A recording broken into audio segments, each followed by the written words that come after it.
Bismillahirrahmanirrahim. Assalamualaikum warahmatullahi wabarakatuh. Alhamdulillahirabbil alamin. Jumpa kembali bersama Zahir Jona Ridwan, seorang pustakawan dari Dinas Perpustakaan dan Kearsipan Provinsi Sulawesi Selatan. Kali ini saya berada di ruang layanan umum Dinas Perpustakaan dan Kearsipan Provinsi Sulawesi Selatan. Dan tentunya sekali lagi saya senantiasa mengajak mari kita semuanya menjadi pribadi yang terus semangat untuk membaca buku, mengelaborasi pengetahuan sehingga kadar literasi kita bisa lebih mumpuni untuk menghadapi fenomena-fenomena atau membaca beragam fenomena yang terjadi di seputar kehidupan kita, termasuk di negeri yang tercinta ini. Ibu bapak dan saudara-saudaraku yang saya cintai, alhamdulillah pada kesempatan kali ini patutlah kita bersyukur kepada Allah Tuhan yang Maha Agung, yang senantiasa memberikan aneka makna, mengampuni beragam dosa, membimbing hambanya ke jalan mulia. Semoga kita menjadi pribadi yang senantiasa bersyukur sekecil apapun karunia terhidang, dan menjadi abdi yang selalu bersabar seberat apapun masalah menghadang. Salam dan salam untuk kekasih Allah baginda Rasul Muhammad SAW, pejuang sejati, harmoni, jauh dari sifat iri dan dengki. Beliau berbelas kasih dan sangat mencintai umatnya ini. Semoga kita bisa berjumpa beliau dalam naungan ridha Allah di surga yang agung dan lestari. Amin ya ghafurul halim. Bapak ibu dan saudaraku yang berbahagia, pada kesempatan kali ini izinkan saya akan mencoba untuk mengupas sedikit saja hal atau fenomena yang saya sebut topiknya adalah membaca Indonesia dengan syukur dan cinta. Nah, ini mungkin topik yang akan panjang, mungkin ada beberapa episode, tapi paling tidak pada kesempatan ini saya akan mencoba untuk mengupas hal ihwal sedikit saja sehingga kita bisa tahu tentang betapa besar dan luar biasanya bangsa yang kita cintai ini. Bapak Ibu, saudara-saudaraku yang berbahagia, kalau kita berbicara tentang Indonesia, maka sesungguhnya sebagai orang yang mendalami geografi dan geostrategi, saya ingin berkata, negeri ini, Indonesia ini adalah negeri dengan kekayaan alam yang begitu rupa, yang dari segi geostrateginya, kontur tanahnya, resources, sumber daya alamnya, dan potensi manusianya dan sebagainya, yang masuk dalam 3 besar di seluruh dunia. Kalau tidak ingin mengatakan nomor 1. Terhadap negeri yang begitu kaya raya, yang begitu rupa dianugerahkan Allah kepada kita ini, sejatinya para pemimpin bangsa ini di level manapun memahami potret ini sehingga dia tahu bahwa sesungguhnya kita diberikan bekal dan modal oleh Allah Sang Kuasa, sesuatu yang mungkin saja tidak diberikan kepada negara-negara lain dengan sangat luar biasa. Saya mau coba memberikan gambaran kepada kita semua tentang kaitannya geografi. Nanti kita akan bicara yang lain juga. Kita bicara tentang psikososial masyarakatnya, kita bicara tentang bagaimana membangun pranata kehidupan dan sebagainya. Tetapi saat ini saya akan mencoba dulu memberikan gambaran secara sederhana sekali bahwa betapa sangat luar biasanya negeri ini. Saudara-saudaraku yang dicintai Allah, mari kita lihat ya. Ini Indonesia, kekayaannya berlimpah ruah, sangat luar biasa sekali. Coba Anda bayangkan ya, negeri dengan eksotis seperti bangsa kita, seperti negeri kita Indonesia ini, dia berada di ekuator, garis tengah daripada bumi kita ini, ya toh? Kemudian berada di antara 2 benua dan 2 samudra. Benua itu adalah benua Asia dan kemudian juga benua Australia. Samudra itu adalah Samudra Hindia dan Samudra Pasifik atau Lautan Teduh. Coba Anda bayangkan, di negeri ini, di Indonesia kita ini, setidak-tidaknya ada 4 selat yang begitu luar biasa yang menjadi perlintasan internasional. Apa itu? Selat Malaka. Ini begitu banyaknya kepentingan-kepentingan negara yang di Eropa ekspor impornya menuju ke Asia Timur, atau yang di Asia Timur menuju ke Eropa atau ke Afrika atau ke Asia Selatan, itu lewatnya hampir sebagian besar itu lewatnya ke Selat Malaka.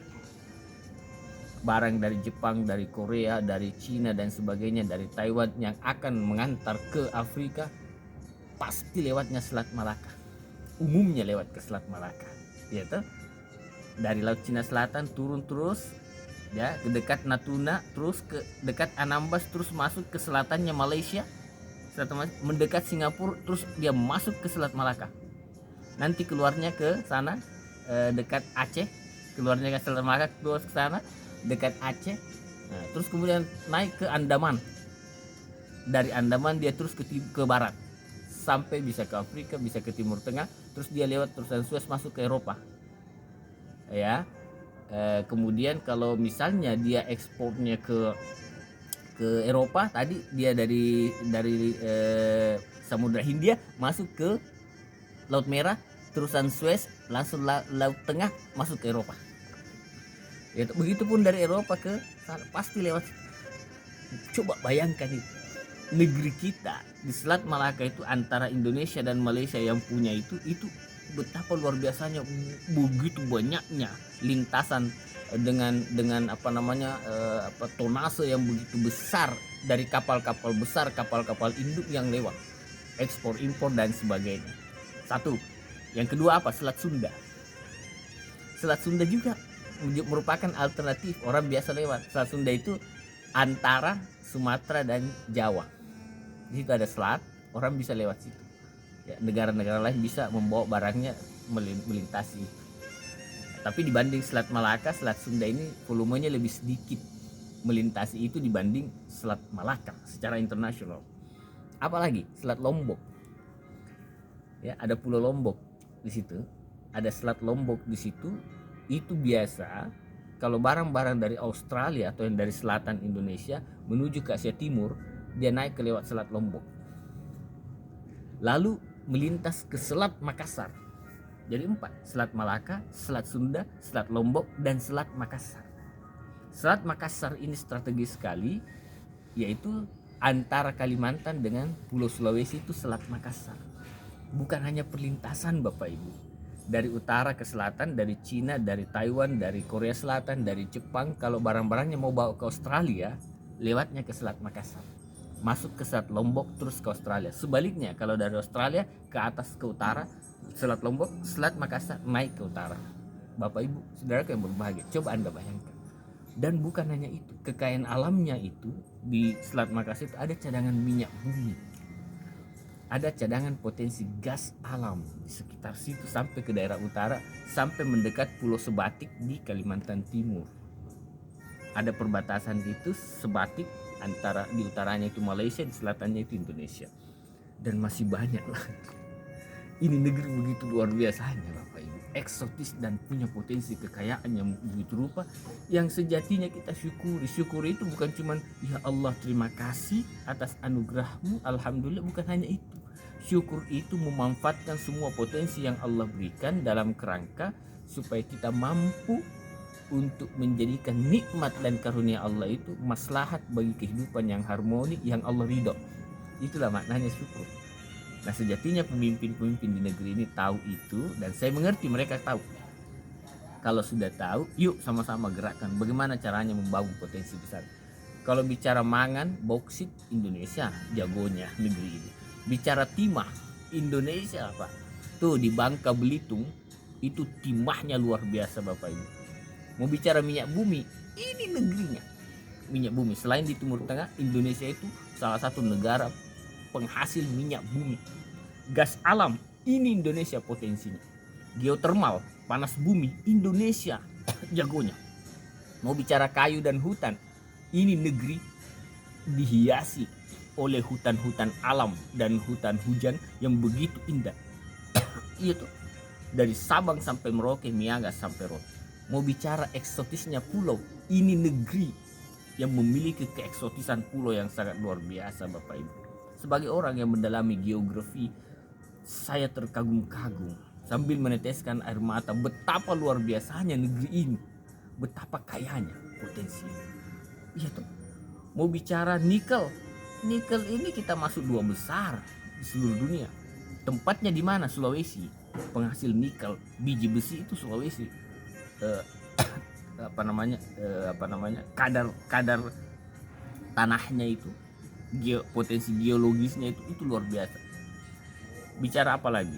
Kekayaan alam emas, cadangan emas yang ada di Papua, gitu. Kemudian juga ikannya ada disebut the coral triangle, segitiga karang dunia. Itu membentang dari sebelah selatan Filipina sekitar Mindanao, Pulau Mindanao, tarik garis ke Pulau Palawan, terus tarik garis terus ke arah barat daya,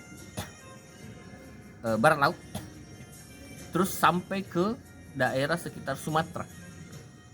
Di Sumatera turun sedikit ke selatan di bawah Jawa, itu tarik garis ke timur, terus ke timur sampai di sekitar kepulauan-kepulauan yang ada di pesisir timur Papua, di sebelah timurnya Papua. Terus tarik naik lagi ke atas sampai ke Mindanao. Itu disebut the Coral Triangle, segitiga karang dunia, dan menyimpan kekayaan alam dan potensi yang sangat luar biasa sekali di situ. Karang-karangnya, gugusan lautnya, kemudian potensi bahari, potensi sumber daya lautannya, ikan-ikannya, ragamnya, jenis-jenis ikannya dan sebagainya. Potensinya begitu luar biasa sekali. Mau bicara pertanian, peternakan, Indonesia masuk dalam 5 besar potensi-potensi itu. Penduduknya hampir 270-an juta dengan penduduk yang begitu besar, keempat terbesar di dunia. Yaitu yang pertama adalah Cina, kurang lebih sekitar hampir 2 miliar penduduknya. Yang kedua adalah India, penduduknya kurang lebih 1 miliaran lebih. Yang ketiga Amerika Serikat, USA, United States of America, penduduknya kurang lebih 500 hampir 600 juta. Yang keempat itu Indonesia, penduduknya kurang lebih 260-270 juta penduduk. Anda bayangkan, 3 besar negara penduduk, 3 besar itu ada di Asia, Cina, India, dan Indonesia dengan penduduk yang begitu besar. Itu sebabnya Asia ini incaran, potensi pasarnya besar. Dan di Asia Tenggara kita nomor 1, Indonesia ini. Itu sebabnya pasar ini besar dan gemuk. Kalau pemimpin mengetahui potensi ini, mengelola sedemikian rupa dengan cermat, dengan cerdas dan amanah, yakin kita bisa mengangkat harkat dan derajat atau martabat masyarakat Indonesia. Dan setidak-tidaknya kita bisa mengurangi kadar kemiskinan. Mudah-mudahan Allah menguatkan kita semuanya. Dan harus Anda tahu bahwa kekayaan alam, kekayaan dan potensi-potensi yang besar itu tidak diberikan begitu saja oleh Allah, melainkan Allah meminta pertanggungjawaban kepada kita semuanya. Jagalah, jangan sampai hutan ditebang sedemikian rupa, dihabiskan potensi-potensinya yang kemudian nanti bisa membawa mudarat berupa banjir, longsor dan sebagainya. Ya toh? Jangan sampai kita menjadi pribadi yang kemudian menjadi perusak bagi bangsa besar ini.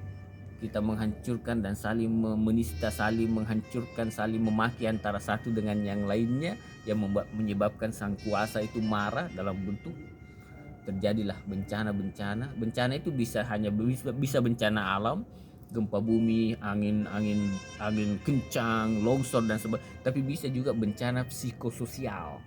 Apa itu? Kebencian di antara kita yang menyebabkan hubungan persaudaraan itu renggang dan saling menghancurkan antara satu dengan yang lain. Itu juga bencana psikososial.